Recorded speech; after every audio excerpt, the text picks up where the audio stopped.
progressive journalism, like, share and subscribe to our YouTube channel. Don't forget to press the bell icon for latest updates.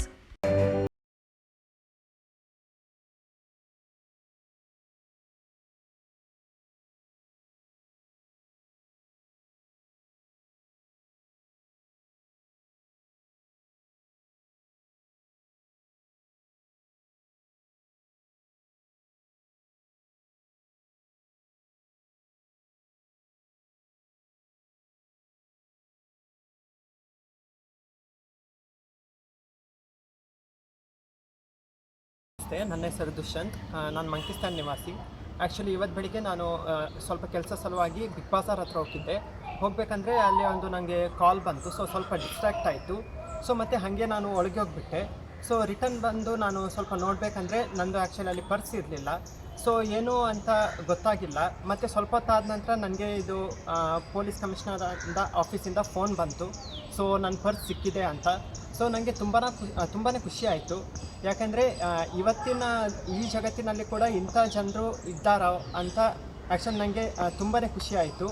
ಮತ್ತು actually ನಾನಿಲ್ಲಿ ಬಂದು ನನ್ನ purse collect ಮಾಡಿ ನೋಡುವಾಗ ಅದರಲ್ಲಿ ಏನು ಹಣ ಇತ್ತು ಅದು ಎಲ್ಲವೂ ಸೇಫಾಗಿತ್ತು. ಅದರ ಜೊತೆಯೇ ನಂದು ಇಂಪಾರ್ಟೆಂಟ್ ಡಾಕ್ಯುಮೆಂಟ್ಸ್ ಇತ್ತು. ಆಧಾರ್ ಕಾರ್ಡ್ ಇತ್ತು, ಪ್ಯಾನ್ ಕಾರ್ಡ್ ಇತ್ತು, ಮತ್ತು ಬೇರೆ ಬೇರೆ ಕಾರ್ಡ್ಗಳಿತ್ತು. ಎಲ್ಲವೂ ಸುರಕ್ಷಿತವಾಗಿ ನನಗೆ ತಲುಪಿಸಿದ್ದಾರೆ.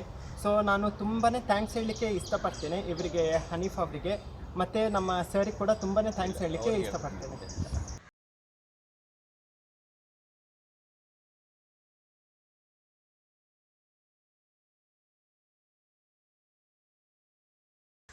ಮಂಗಳೂರು ನಗರ ಬಿಗ್ ಬಜಾರ್ ಏನಿದೆ ಅತ್ತಾವರದಲ್ಲಿ, ಅಲ್ಲಿ ಬೆಳಗ್ಗೆ ದುಷ್ಯಂತ್ ಅಂತ ಒಂದು ಹುಡುಗ ತನ್ನ ಪರ್ಸನ್ನು ಕಳ್ಕೊಂಡಿರ್ತಾನೆ. ಅದು ಮೊಹಮ್ಮದ್ ಹನೀಫ್ ಅನ್ನೋ ಒಬ್ಬ ಆಟೋ ಚಾಲಕನಿಗೆ ಸಿಕ್ಕಿದೆ.